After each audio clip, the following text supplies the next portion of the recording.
आपको ये मालूम है कि खिता पीर पंजाल ही नहीं बल्कि पूरा जम्मू कश्मीर इस वक्त एक सोगवार है और खासकर मैं ये कहूँगा कि खिता पीर पंजाल ताज़ियत में है। बाबा कौम डॉक्टर मसूद चौधरी साहब के विसाल के बाद और आज भी हमारे यहाँ ये ताज़ियती मजलिस जो है ये बैठी है। पिछले 10 दिन से लगातार जो है वो फतेह खानी और ज़िक्र रोज़गार और उनके इसाले सवाब के लिए दुआएं की जा रही हैं हर जगह पे, हर मसाजिद में, हर अतराफ़ में। लेकिन मैं ये ज़रूरी समझता हूँ कि जो आज का जो माहौल क्रिएट किया है सरकार ने, एक खौफ हरास का, दहशत का, एक डर का और एक बेयकीनी का जो माहौल यहाँ खड़ा किया है, इसके लिए मैं ज़रूरी समझता हूँ कि अगर आपने मुझे कोई सवाल पूछा है आज तो मैं उसका जवाब ये दे दूँ कि मैं गवर्नर साहब को, क्योंकि गवर्नर यहाँ की जो एलजी साहब हैं एक पॉलिटिकल फील्ड से हैं, वो ये सब चीज़ें समझते हैं। जो यहाँ सरकारी हुकाम है, चीफ सेक्रेटरी साहब ने किन वजूहात पे एक बेमानी और एक गैर अवामी आर्डर निकाला है, कोई जो अवाम दुश्मन आर्डर निकाला है। मैं ये कहूँगा एलजी साहब को कि वो एक पॉलिटिकल फील्ड होने से के नाते, एक पॉलिटिकल वर्कर होने के नाते उनको इतनी बड़ी असाइनमेंट दी गई है, तो उस असाइनमेंट को मद्देनज़र रखते हुए और अपना जो उनका प्रोफेशन है, एक सियासत उनका प्रोफेशन रहा है, वो लोगों की प्रॉब्लम समझते हैं कि समाज में, सोसाइटी में अवाम किन मुश्किलात से दो चार है। तो मैं गुजारिश ये करूँगा इन नेटशेल एलजी साहब से, मेरी ये गुजारिश रहेगी इस ताज़ियती मजलिस से कि वो इस ऑर्डर को फौरी तौर पे विड्रा कर लें। लोगों की आपसे बड़ी उम्मीदें वाबस्ता हैं, आप आवाम को भी इस हवाले से क्या कहेंगे? मैं पिछली बातें जो माजी में हुई उनको दोहराऊंगा नहीं, लेकिन मैं इतना ये कहूँगा कि 5 अगस्त 2019 के बाद जो भी जम्मू कश्मीर में हुआ है वो अवाम दोस्ती के लिहाज से नहीं हुआ है। जो भी फैसले हुए वो अवाम दुश्मन फैसले हुए हैं। वो चाहे 5 अगस्त 2019 का फैसला हो, 35A को हटाने का हो, 370 को हटाने का हो, स्टेट को तोड़ने का हो, और उसके बाद जो कानून आप यहाँ लागू कर रहे हैं वो अवाम दुश्मन नहीं, अवाम दुश्मन है।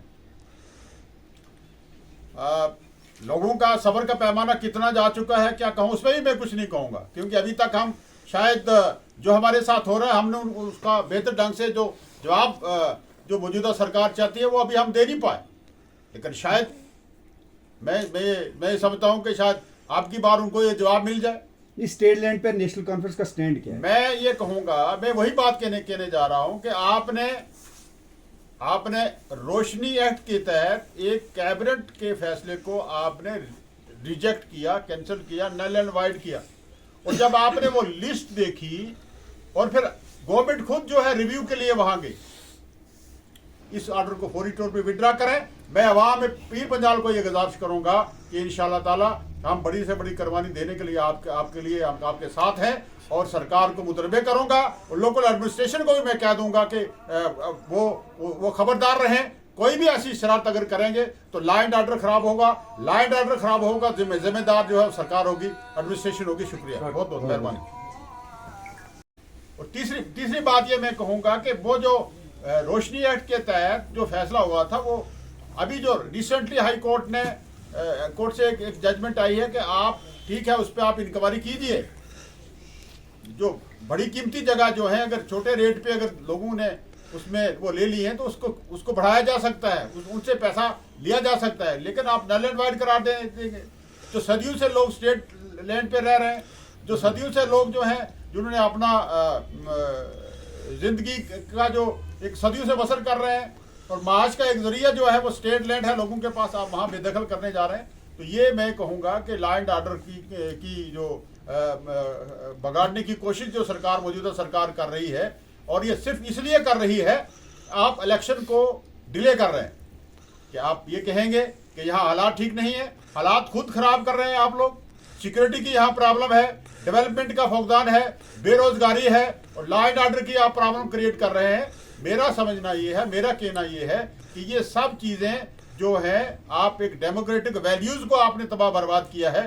तो जहाँ तक स्टेट लैंड का ताल्लुक है, मैं ये वाजिया तौर पे कहूँगा, खिताए पीर पंजाल के अवाम की तरफ से मैं कहूँगा आज की इस ताज़ीती मजलिस की बैठक से मैं ये ऐलान करूँगा कि आप लोगों के जज्बात के साथ मल खिलवाड़ करें।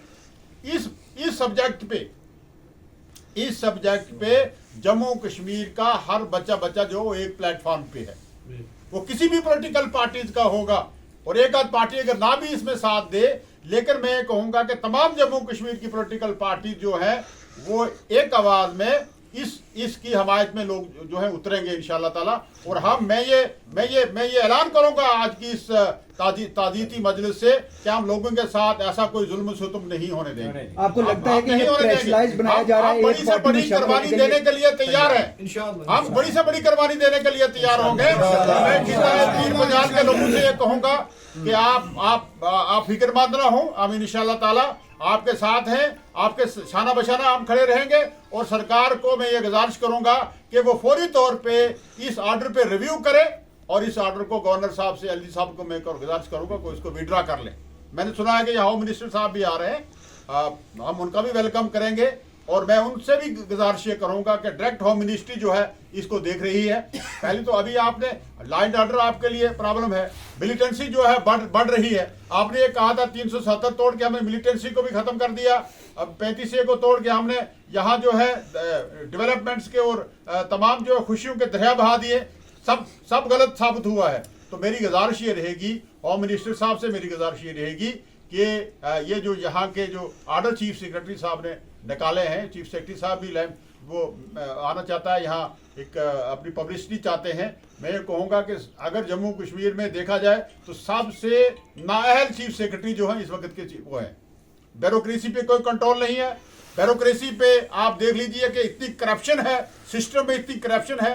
तो मैं ये गुजारिश करूँगा एलजी साहब को कोई इंटरवीन करें, और ये जो नाअहल ऑफिसर्स की तरफ से कोई ऐसा ऑर्डर निकला है जिसमें हर घर में परेशानी है, लॉ एंड ऑर्डर की प्रॉब्लम हो सकती है, आगे ही हम